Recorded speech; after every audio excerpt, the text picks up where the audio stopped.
My name is Nic Balthazar. I'm the odd one out at this ECCA conference because I'm a filmmaker, a documentary maker. We made the film Duty of Care about climate litigation, but I'm also a climate activist, and I'm pretty sure that more people that work in climate adaptation are really also at heart climate activists.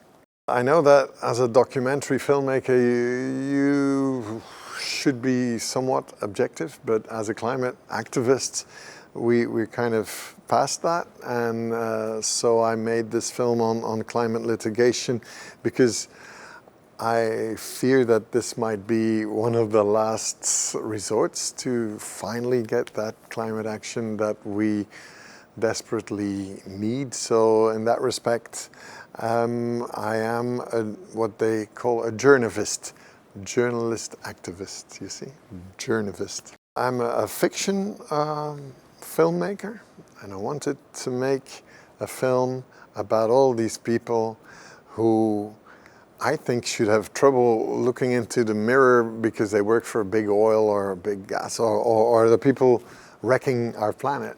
And that's how I spoke with our lawyer at the climate case that we have instigated in Belgium as well. And he said, jokingly, he said, you know that people like lawyers don't have a heart and they don't have a conscience. It's surgically removed.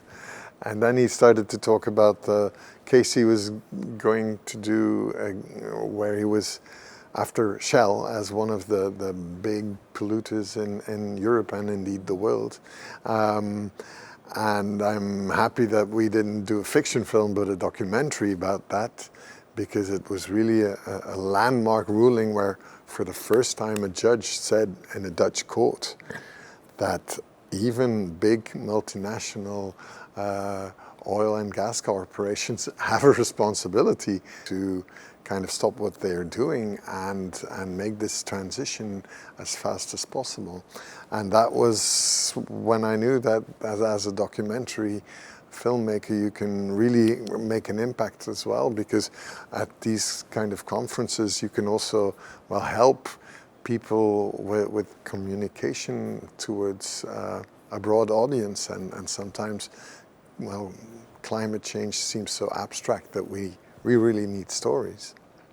In fact, it's a strange thing that we have such a hard time convincing people that climate action is like the #1 thing we should be doing right now, because like everyone loves his children, and everyone, if they delve or would try to delve into the facts, knows that a future for our children and grandchildren will be, to say the least, difficult. So the problem is with the enormity of this challenge, of course.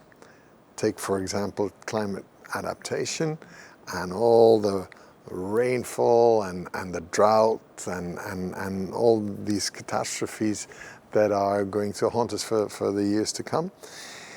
When there is 300,000 people dead, as Stalin said, this becomes a statistic and it says nothing to us. And then you need stories like, for example, this one girl, she was 15 years old. She was a climate activist in Belgium, and in the first huge rainfall catastrophe, she died. She drowned. And another young boy, he was 14 years old, jumped after her, and he couldn't save her. She drowned before his eyes. Now, the only way that after, well, all this trauma, he thought he might kind of mend things or save something is he became a full-time climate activist.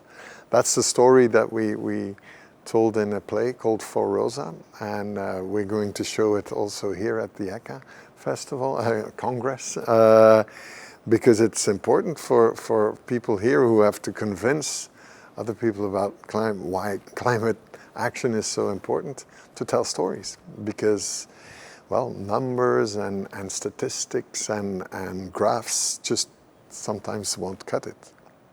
Well, as a climate activist, I know we're always a bit ambivalent about climate adaptation, or starting with that, because it's like you've given up on climate mitigation. And here in one of the sessions, I heard this wonderful word.